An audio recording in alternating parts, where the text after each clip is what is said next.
I've gone through the book, and last night I was trying to work out what could be my first question, because there are so many different aspects to you as a person, you as a cricketer, and then of course seismic series throughout this long career. And then I hit on it. There's a little throwaway line about Ben Stokes. You said we've had a few ding-dongs. So what is it like having an argument with Ben Stokes? The best thing about having an argument with Ben Stokes is you always put it right pretty quickly. So you might have some crosswords on the field, or he might make a decision that you maybe don't agree with. For example, when he dropped me in 2020 in the COVID era, I was a bit devastated, but he knocked on my door the next night. I didn't ask about cricket at all. I was just like, how are you getting on? How are you, mate? Type thing. So he's the sort of guy, both of us, to be fair, we just front up with issues pretty quickly. And, Stokes is a great friend of mine. So we're never going to hold on to arguments or grudges too long. And bear in mind, I'm talking with Stokesy a handful of times. We'll have had words that are frank. And, I remember one at Wellington at the start of this year. I was really struggling from one end into the wind, and I sort of said, Stokesy, can I have a go the other end? He was like, just bowl, like, type thing. So, I was like, okay, fair. And then, 3 hours later, I'm like, fair enough, good point, get my head back as to where I need to be. It takes quite a character to be able to tell you to do that, though, eh? I mean, yeah, he's a strong leader, Stokesy. He's probably one of the most authentic sort of captains I've played under, because he captains like he lives his life, and he's a really, really good guy. Lives life quite helter skelter, and captains and wants his team to play like that as well.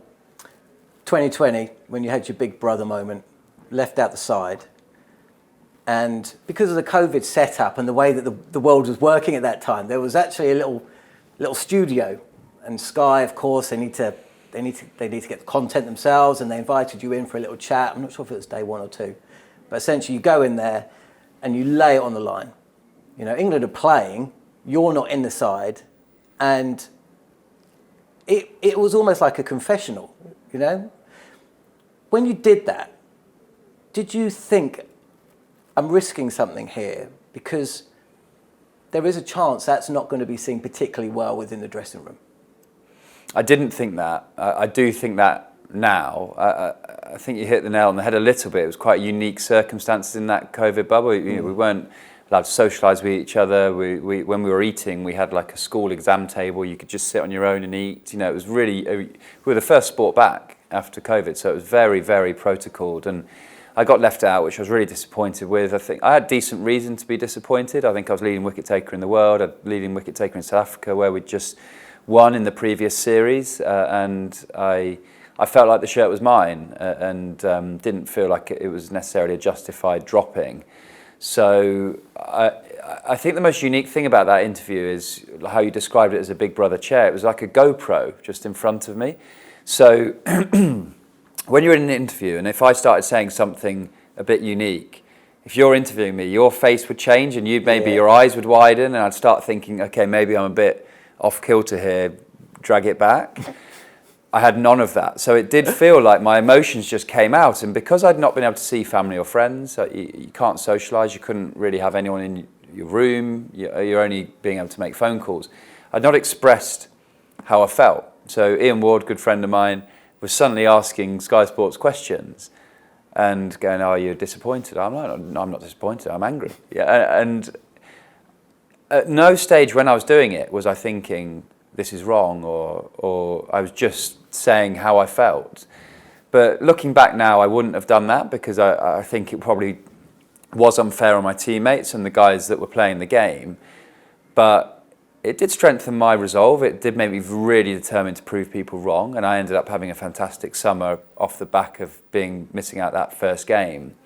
And the other way that I'm not too disappointed with it is sometimes sports interviews with current players are so dull. It's very much, oh no, looking forward to the next game, we'll take the momentum forward. And at least I was honest. At least I sort of poured my heart out a little bit, maybe too honest, but I'll never regret speaking my mind, because I think ultimately fans do like to see that. Is that what you're going to take to the commentary box? Because it seems at times there's a bunker kind of attitude to the England cricket team, maybe a little bit precious when it comes to criticism, either individually or of the team. You're now going to have to go from that dressing room to the commentary box. You've already made the journey. I mean, how are you going to do that?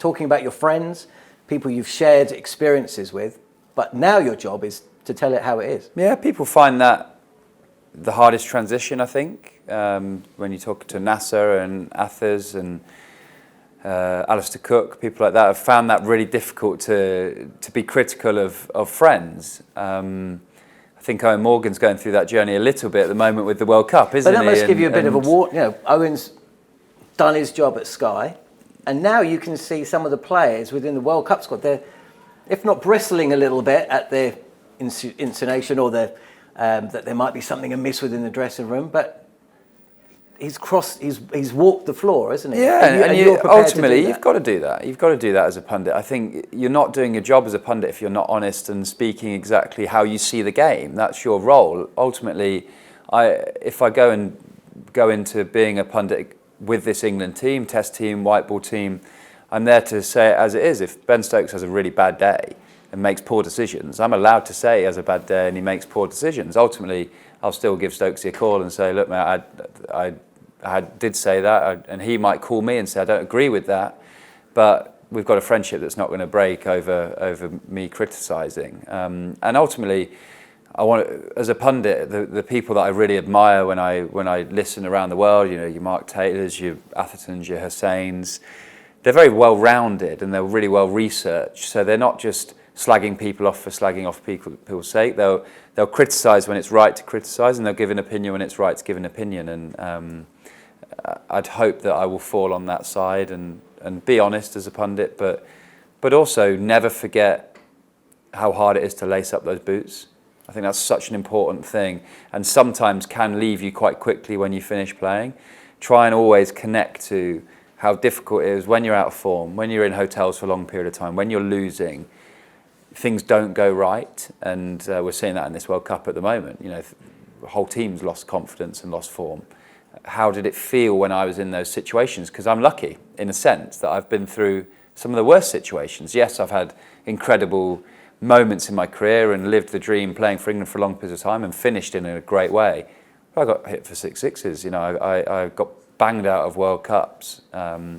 I've been in one test in 17 we won. So I've had moments that I learnt a huge amount from.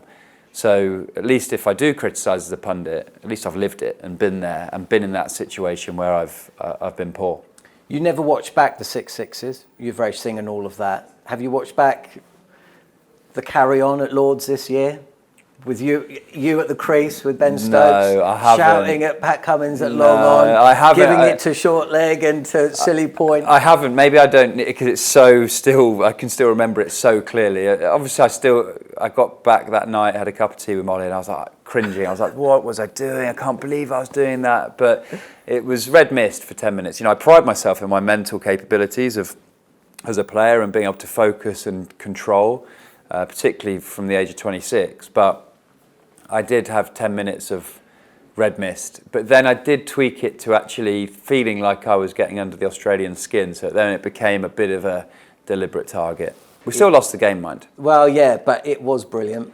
Like, it was so enjoyable. I think we won every session after it happened, which is... that was the catalyst. Which I think, you know, I actually think that moment with Johnny galvanised our nation maybe, but galvanised our team. We know under Baz we're playing a brilliant sort of freedom style of cricket, but it just brought a bit of edge to the series that maybe we needed. Is Johnny ready to laugh at that yet? No, I wouldn't have thought so. Do you think he'll ever be able to laugh at it? I think it became with such like scrutiny as well. You know, I think all of us got messages and tweets and Instagrams of different occasions where the spirit of cricket had been looked at differently, and Johnny rolling the ball at stumps, and you know, ultimately there was such a big difference. I thought there's no way Johnny was trying to gain an advantage, whereas when Johnny's rolled the ball at the stumps, when Smith starts out his crease, well, Smith's starting outside his crease to take the LBW out of the equation because he'll be outside the line. So I think they differed, but Ultimately, Johnny had a slow start to the Ashes series, and it was at a time where he was desperate to score some runs, and that got taken away from him in a really unique way.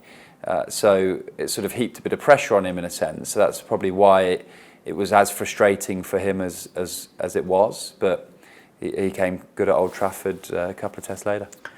One of the things I thought with you is that, so go back to 2020 with the big brother moment, right? You were putting pressure on yourself. You're a bit of a tactic of mine. Well, so that's it, right? You seem to me, I mean, I might be wrong, but it seemed to me that you might have drifted a little bit. It was almost like I don't know what, 10 years into your career, maybe 12 years into your career as an international, and you've done it. You know, you've got hundreds of wickets, and maybe you were losing sight a little bit about how much you wanted this. You get dropped 2019, then you get dropped in 2020, England lose both games, and then you're called back into the team. But because of this big brother moment, I mean, all eyes are on you. And then for the rest of the series, I think that you were the top wicket taker. When I do I'm the reporter for talkSPORT, so I always highlight the bowler that's taken the most wickets in every single innings. It's just something that I can just, and it was your name, it was your name, it was your name, it was your name. And your performance went like that. Are you kind of like addicted to that pressure? And if you are, how are you going to replace that? I love that pressure, and I think ultimately towards the end of my career I really connected with how to put that pressure on me. I'm not saying by doing media interviews and adding the scrutiny that way, but little things, how I'd engage with the crowd. So when you look at engaging with the crowd, very hard for a young player to do, because if you're at the end of your mark whistling your arms around saying, come on, 30,000 people, let's hear you, you run in and bowl a half volley that gets whacked for 4, you look a bit silly. Yeah. But for me, I found that would really steal my mind, so I'd lift the crowd, I'd hear them roar. So Marnus Labuschagne's first ball of the series, remember I got Warner bowled, Marnus comes in, I'm like, right, Edgbaston, let's hear you, let's go, let's get it moving, and it was a huge roar. But that steeled my mind to go, right, well, I need to bowl him the perfect outswinger here, because I'm looking to find that outside edge, challenge him, don't let him leave the ball. Because I've got that added pressure of the crowd expectancy and the roar, and that just got me in the right frame of mind. And there was a few occasions. But how are you going to replace that in your life? I don't need to replace it. Is that it done? I don't think I need to replace it. No, I mean, I think I can look back. I think part of that reason of me walking away from the game early, finishing playing for England, finishing in the pinnacle, I'm not chasing anything anymore. I've spoken to a few different people who have moved away from the game, and definitely the ones that have transitioned the best are the ones that finished on their own terms. So it means that I did have a fear of bowling against a 21-year-old and them hitting me and going, oh, I thought he was supposed to be good, or tearing a hamstring and that being the end of my career. So I think that would then lead me wanting more. But I can honestly sit here as we speak 3 months after and go, I don't need more. I've finished in the most fairy tale way. I don't need to chase that adulation or that crowd anymore. How I'll replace that, I won't chase to replace it. I'll just find different things that really make me happy, and spending time with my family, having more time to spend with my family is definitely going to be one of those. And, you know, ultimately supporting England, supporting my friends, supporting the guys that put on that cap will bring me great joy, but without having the pressure of having to deliver. The book is 309 pages long, and one of the chapters or sections I was most looking forward to reading was the fairy tale, but also the nightmare. 169, batting at number 9, at Lord's, player of the match, but of course, the Pakistani spot fixing match. But it only gets a paragraph. Why is that?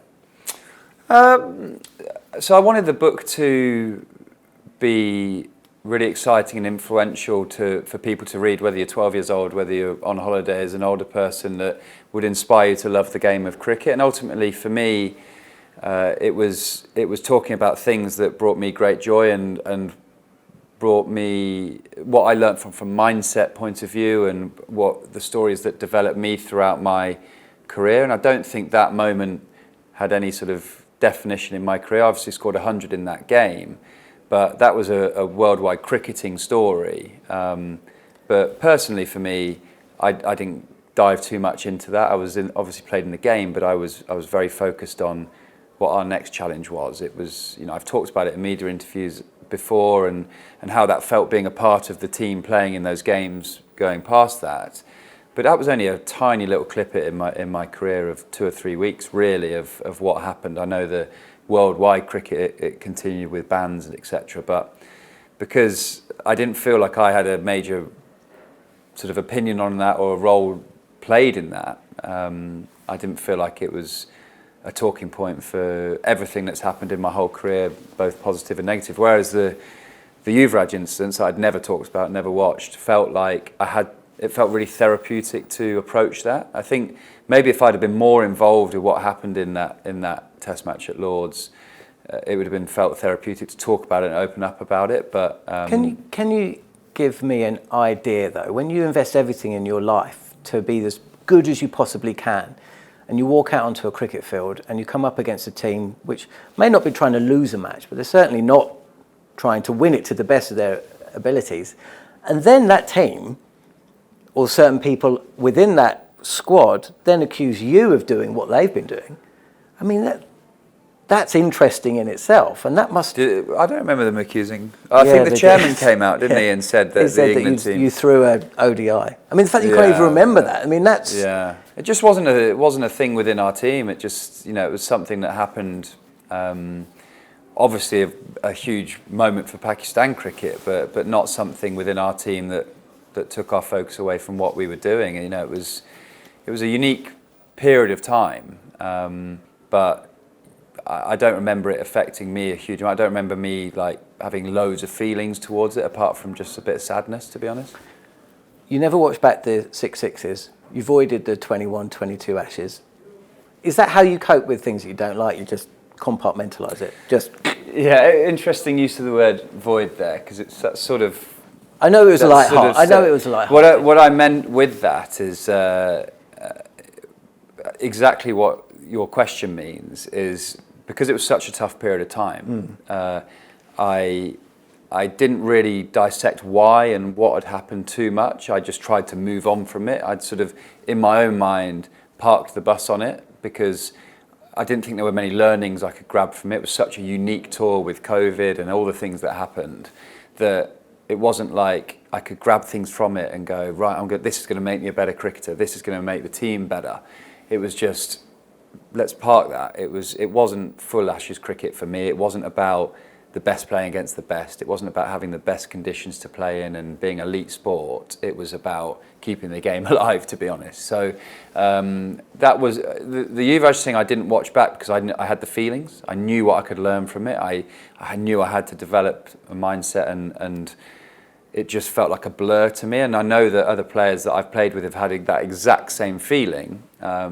Stokesy in the World Cup final when Brathwaite got him. I know Joss had it in the Champions Trophy final. So I know other players have gone through that, but I had to take learnings from it. So although I didn't want to watch it back because I didn't want to make it real, I still grabbed info from that. Whereas that Ashes series, that word void sort of was in my own brain that I don't even need to learn from that. Let's just write it off. Your dad played with the uber alpha male in Sir Ian Botham, the guy that served a drugs ban, run his own captain out on purpose, although he was told to do it by the vice captain, missed 2 tours, one I think to do a panto, and yet the England... He missed an England tour to a panto? I believe so. That can't be true, can it? But he still played for England for 15 years. And I'm sure he was an absolute pain in the backside at times within the dressing room. But your dad would be able to say it. Exactly, right? So why did the England management, coaching, the team, the structure, manage to support or contain or get the best out of Ian Botham for 15 years? And yet when it came to Kevin Peterson, who I'd say is probably just as much of a pain in the backside, his career was cut short. And it seemed like England couldn't deal with him. So what do you think was the difference between the two setups? enabled one player to play at the peak for 15 years and the other one to essentially have his career cut short? I think Kevin Peterson still goes down as a legend of English cricket. 100 Test matches, averaging nearly 50. I think, from my point of view, he taught me a lot about him and Freddie in the 09 Ashes, about mindset of taking Australia on. I think they brought that freshness in 05 to break the shackles of Ashes cricket, didn't they? They're learning that actually, let's not play Shane Warne the name, let's not play Glenn McGrath the name, let's play the ball, let's take them on, let's look them in the eye. So I think they taught the new generation how to do that, and hence we've not lost an Ashes series in England since 01, I think. Is that right? Yeah. 01-02. You know, I think it was only really the back end where there were clashes with management staff, and you know, I've mentioned in the book quite a bit about going into a selection meeting and 2000, you were the captain. You know, T20 World Cup. He'd opened the batting in the T20 going forward, and I didn't have a clue that.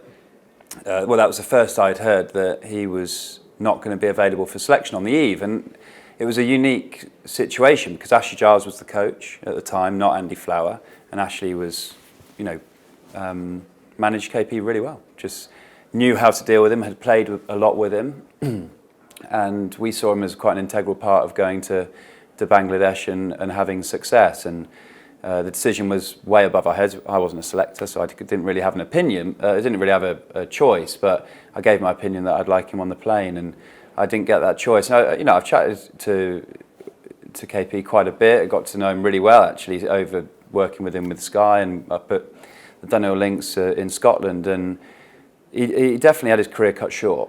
Do you think, looking back, that the team did play a part in that? I mean, no, not at all. I think he but